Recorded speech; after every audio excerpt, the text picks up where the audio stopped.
Yoma, Daf from Samach Aleph through Samach Zayin. On Daf Samach Aleph, the Gemara brings a brisa about Nazir Mamorit, a Nazir who's bald. A Nazir, at the conclusion of his Nazirus, is supposed to be shaved. This Nazir is bald. You can't shave him. So what do? Beis Shammai says, nevertheless, tzarech havar astar. The obligation of shaving remains in place, still necessary. Beis Hillel omrim, ein tzarech havar astar. He has no hair, so there's no requirement of shaving. What does Beis Shammai mean, tzarech havar astar? You can't do it. So what does it mean, tzarech havar astar? You can't shave him. So there's a discussion about that. Rabbi Avina says, Kish omrim Beis Shammai, tzarech ve'ein lo takana. You have to do it in theory. You can't do it in practice. So the Nazir's stuck. You can't conclude his Nazirus because you need to do the shaving and he has no hair to shave.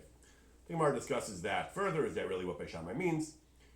Tosfos points out that in Maseches Nazir, the machlokas is reversed. Instead of Beis Shammai saying tzarech and Beis Hillel saying ein tzarech, in Nazir we have it in the reverse.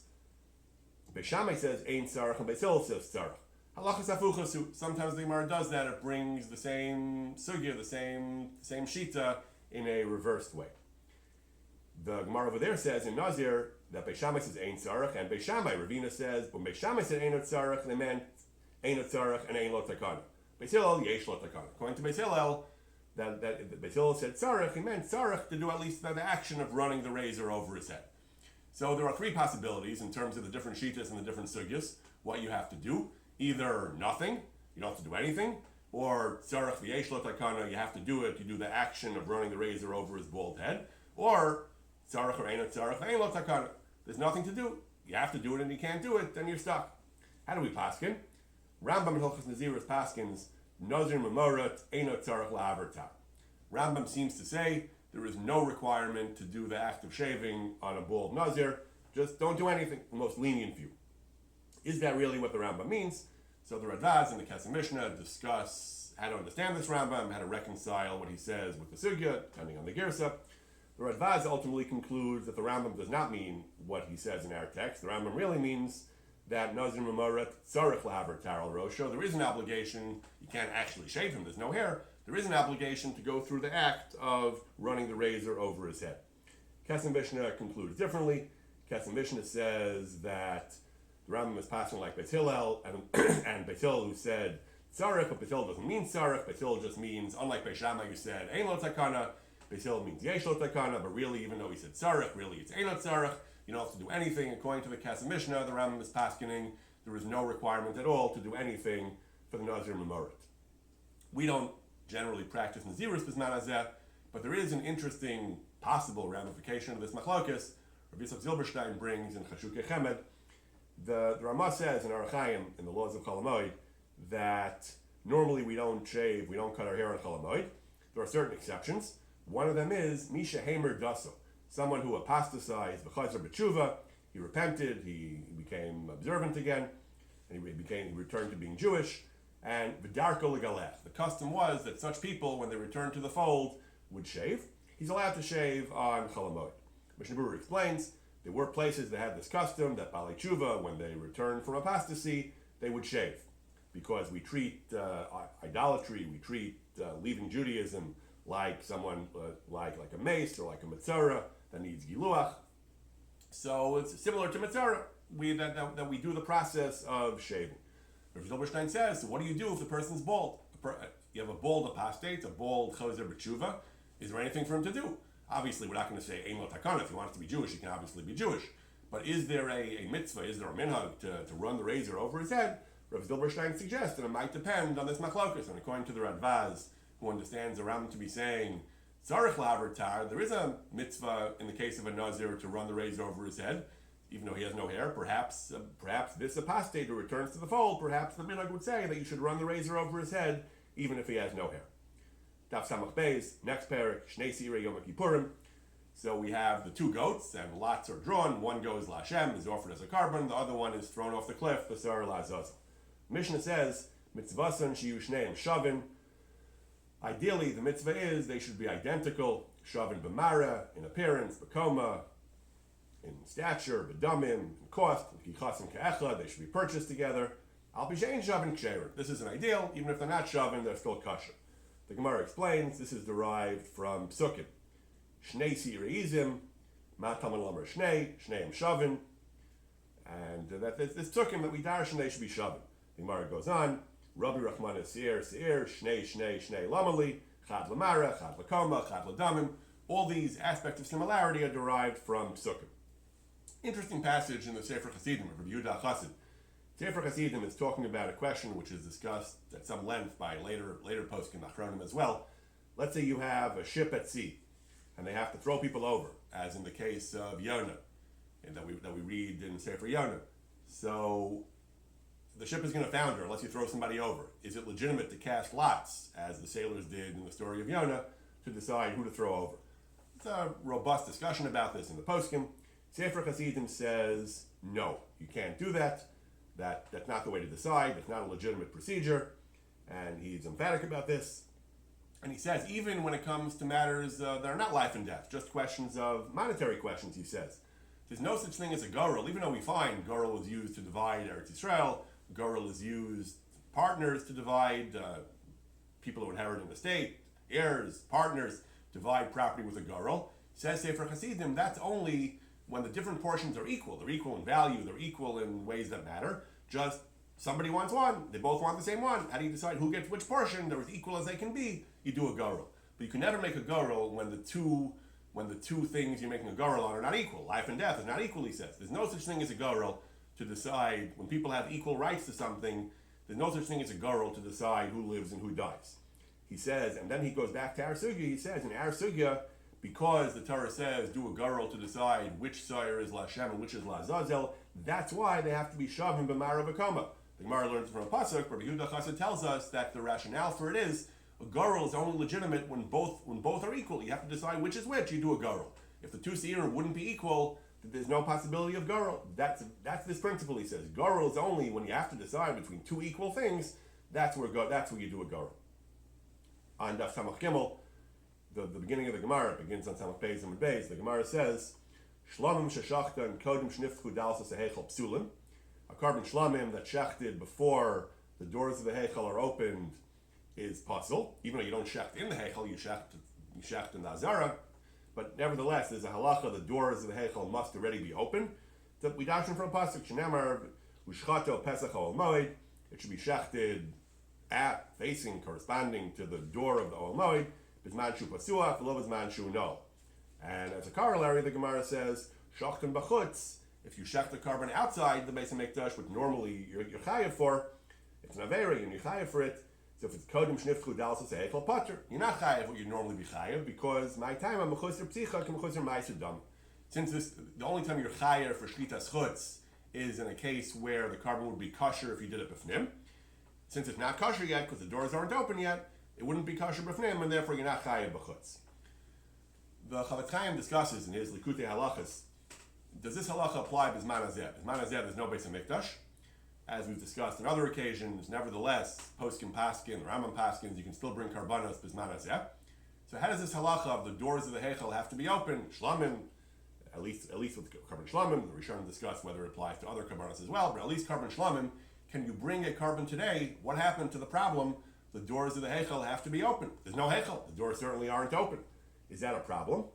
Chavetz Chaim says, no, it's not a problem. He says the rule is, as long as we pass in the basis that the Makom HaMikdash still has Kedusha, you can bring a carbon, and as long as the carbon is brought opposite that space where the doors would be, that's fine.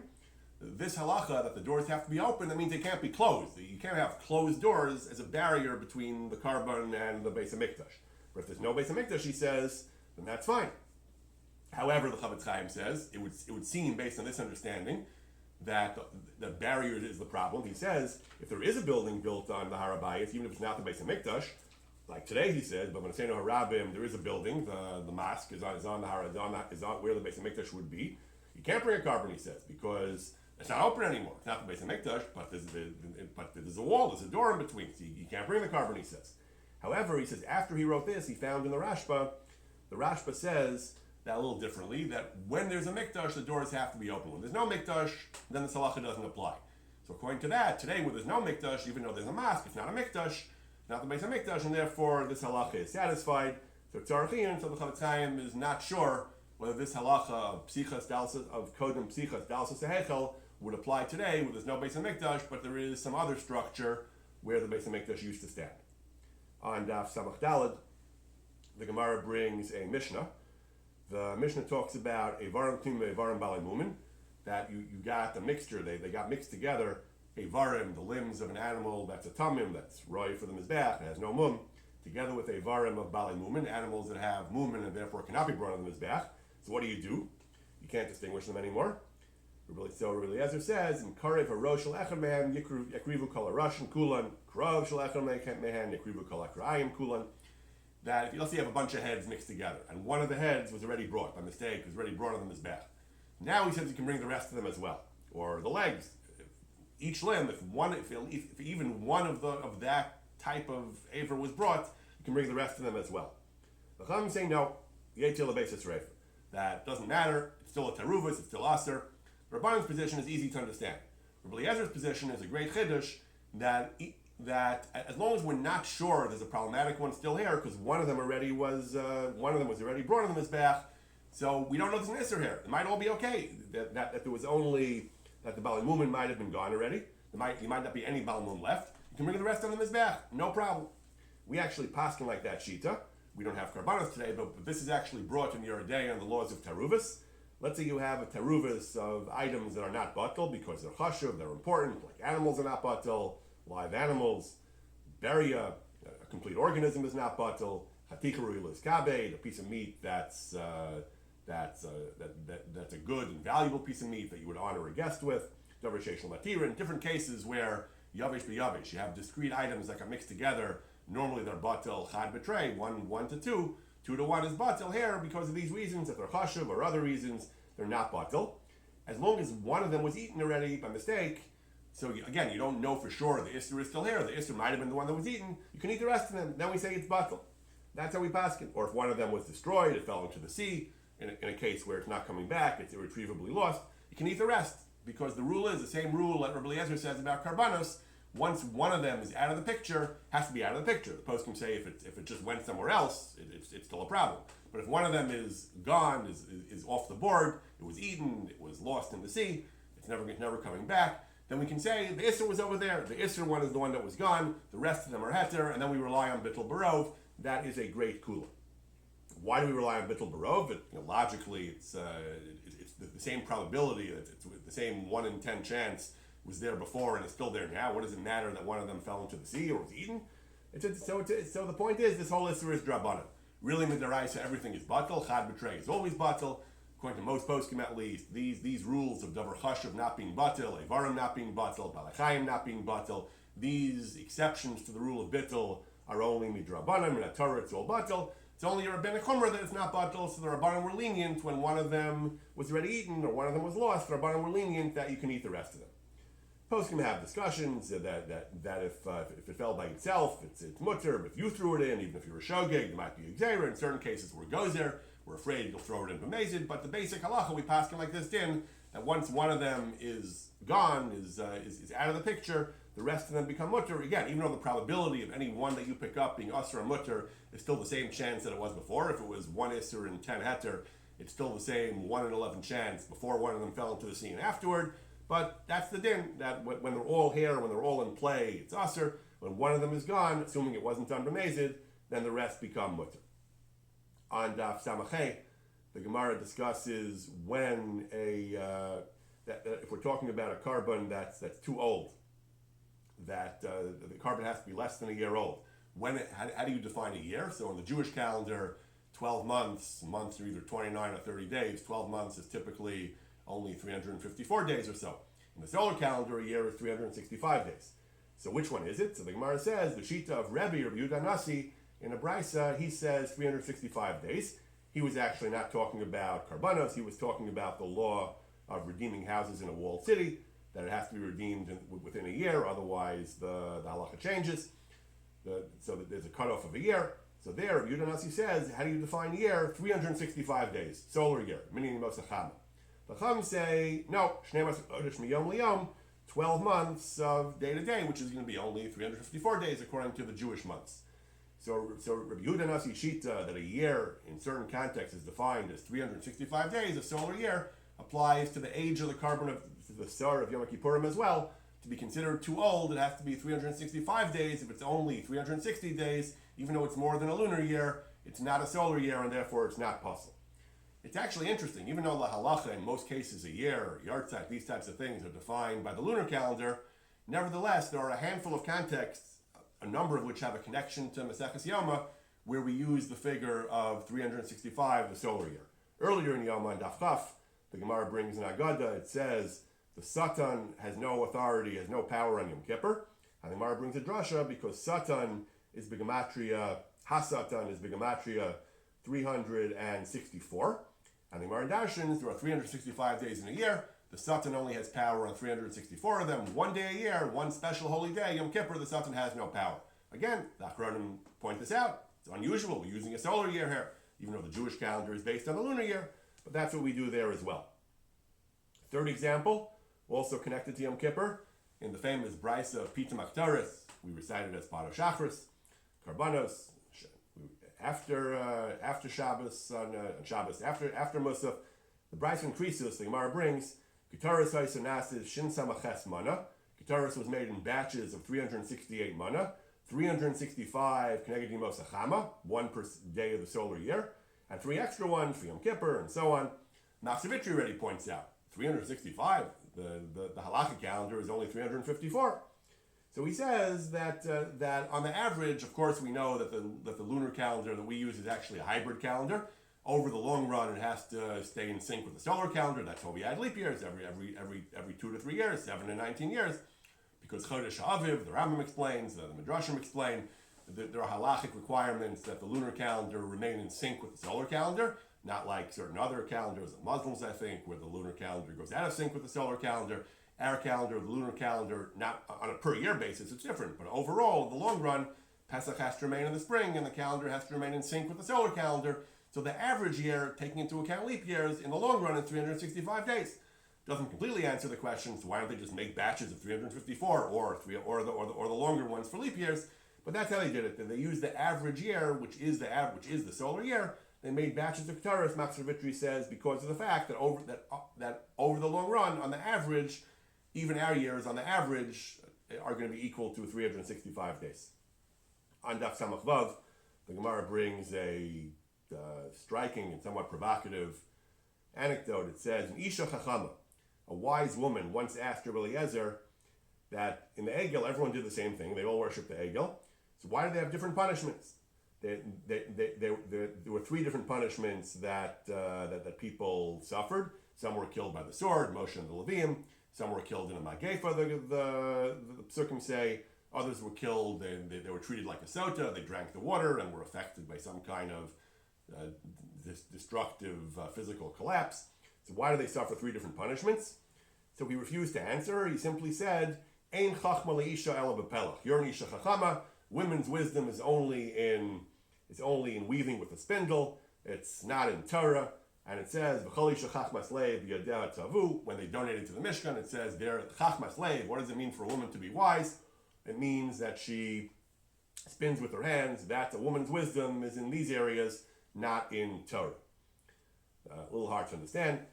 The Yerushalmi and Sota, Tosas brings this in the context of the discussion in the Gemara whether women are supposed to be taught Torah. So the Yerushalmi brings a version of the story as well. A matrona, a certain noblewoman, asked Rabbi Elazar this question: why do they have 3 different punishments?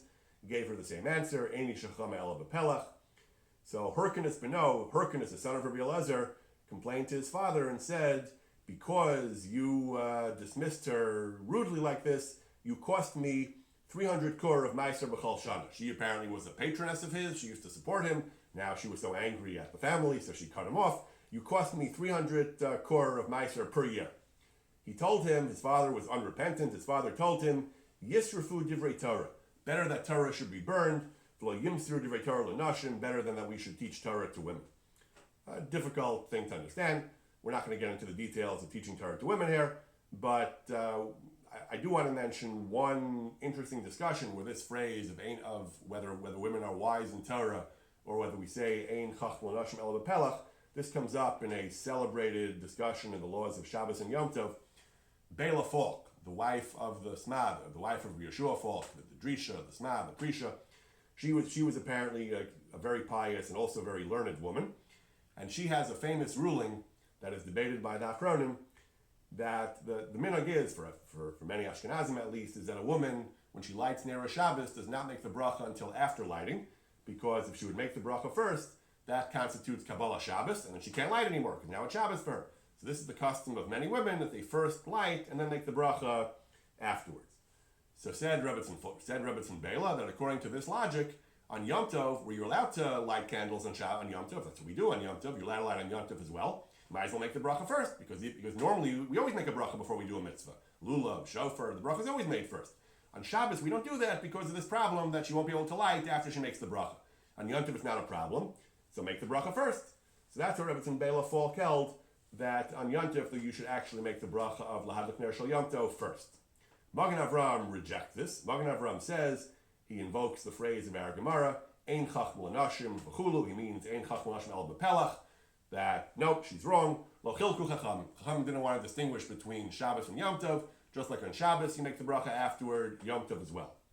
What did Magen Avram mean when he said Ein Chacham L'Nashim El B'Pelach? So you can understand it simply, it was a kind of put down, as per the Gemara, put down on Rebbetzin Bela Falk, that she doesn't understand the Torah. Or, Machzor Shekel says, he wasn't criticizing her. He was saying, women won't properly understand the difference, ordinary women who are not learned. Often women weren't learned, they weren't even literate necessarily, but ordinary women wouldn't understand, would get confused by the difference between Shabbos and Yom Tov, since their chachma generally is in the Pelech and not in Torah. So if you tell them on Yom Tov, make the bracha first, they'll do it on Shabbos also first, and that'll be a problem.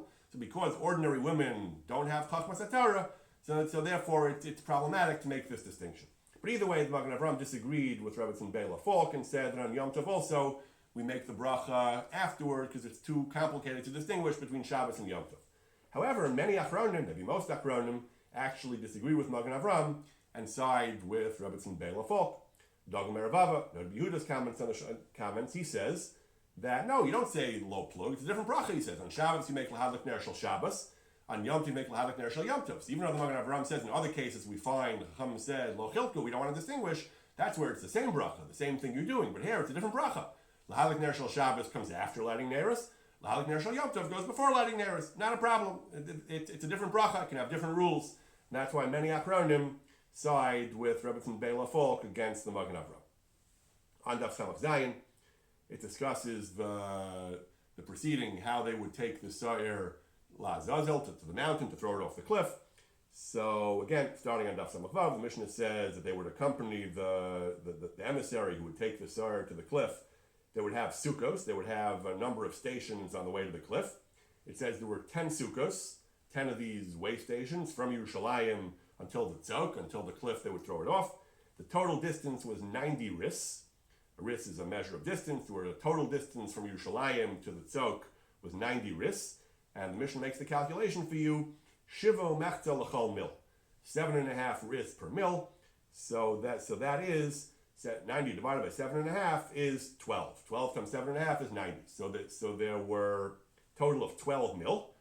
And the Gemara goes on. The Gemara says that there were 10 sukkos and 12 mil. And the Gemara explains that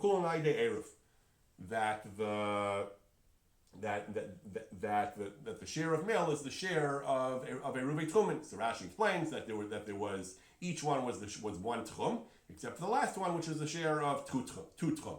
Because if you have 10 stations, that Yerushalayim to the first station, to the second station, to the third station, Yerushalayim to the 10th station is 10 jumps, and then from the last station to the tzok is 11. So there was actually 12 mil, there were 11 stations, so there were 11 journeys, 11 segments between the 10 sukkos, the beginning and the end. So there were each one was 1 mil. The first 10 segments were 1 mil segments. Each one was equal to the tchum, and the last one was 2 mil because the total was 90 ris, which is 12 mil. So the point is, for our purposes, the Gemara calls each segment, which was 1 mil, except the last one, each of the 1 mil segments, the Gemara calls that eruv. The Gemara calls that tchum. So Tosa says, if we're calling this tchum, it follows that tchum is 2,000 amos. We actually paskin. Tosa brings Shitas Rabbeinu Tam. that Tchum is actually more than 2,000 amos. Even though the Gemara uses the phrase 2,000 amos for Tchum, it's actually more than that. If you imagine a square where the sides, if you imagine a person in the center of a square and the half of each side is 2,000 amos, so 4,000 amos total, we say that an Eruv allows you to walk 4,000 amos, because if I want to walk from point A to point B, and it's a bit under 4,000 amos, I put my Eruv in middle, then I can walk up to 2,000 amos to the Eruv and up to another 2,000 amos to the destination. So the Tchum, we usually say it's like a square where you're in the center, and the center of a square, which is 4,000 amos on each side, where half of each side is 2,000 amos. However, the sides of the square are 4,000, 2,000, 2,000, 4,000. The diagonals of the square is more than that. The diagonal of the square is about 2,800. We don't use the exact figure of square root of 2, but it's on the order of 2,800. Each diagonal of the small squares, and 5,600 for the total diagonal of the big square. So we usually assume that 2,000 amos is lav dafka, that you make a square out of 2,000 amos plus 2,000 amos, but the diagonal is actually longer. That's Rabbeinu Tam Shita. Rabbeinu Tam says that whenever Chazal say 2,000 amos, it's actually 2,800 amos, and the Eruv will let you go twice that. It's actually 5,600 amos. Says Tosas, our Gemara says that you only get, each segment is the share of Tchum is only 2,000 amos. What happened to 2,800 amos? Why is it only 2,000 amos? The Tosas says this Gemara would seem to be not like Rabbeinu Tam. Tosas brings the Shita of the Rashbam. The Rashbam actually says that yes, you do make a square and you do get the diagonal the diagonal is 2,800 and 5,600, but the square has to be oriented according to compass directions, so that the square is the 4,000 amos east-west, 4,000 amos north-south. The diagonal northeast, southwest, northwest, southeast is 5,600. But if you're going due east-west or due north-south, you only get 4,000, you only get 2,000, you only get 4,000. That's Shitas Rashbam. So depending where you're going, you often don't get 5,600, you often only get 4,000 or 2,000, you often don't get 2,800, you often only get 2,000. Rabbeinu Tam Shita seems to be that whatever direction you go, you can just orient your square accordingly. Just make sure that the diagonal is between you and your destination, and you can always get 2,800 or 5,600 amos by orienting your square differently. L'halacha, we generally paskin like Rabbeinu Tam. We generally paskin discussion whether you have to formally declare in advance, I want my square to be tilted and oriented properly or not. But either way, the Iker L'halacha is like Rabbeinu Tam, that when you calculate Tchumen, you're not actually limited to 2,000 amos. You're allowed to traverse the diagonal of a square, orient it however you want. You're not limited to the compass directions of the world. You can orient your square, your Eruv, however you want, and then you're able to go up to the Tchum is 2,800 amos, and 2 Tchumen to the Eruv. From the Eruv is 5,600 amos. We go like Rabbeinu Tam. It's not only if you're going in a 45-degree angle to the compass directions. Anywhere you go, certainly if you declare that in advance, you can actually travel up to 5,600 amos. That's putting an Eruv up to 2,800 plus another 2,800. You're not limited to the actual 2,000, even though that's the figure that the Gemara usually uses. How to understand our Gemara? Tos discusses that. Tos discusses different Gemaras that imply that the share is only 2,000 amos, like our Gemara. But L'halacha, we say that you actually get 2,800 amos, and double that for both sides of the Eruv, you actually get up to 5,600 amos.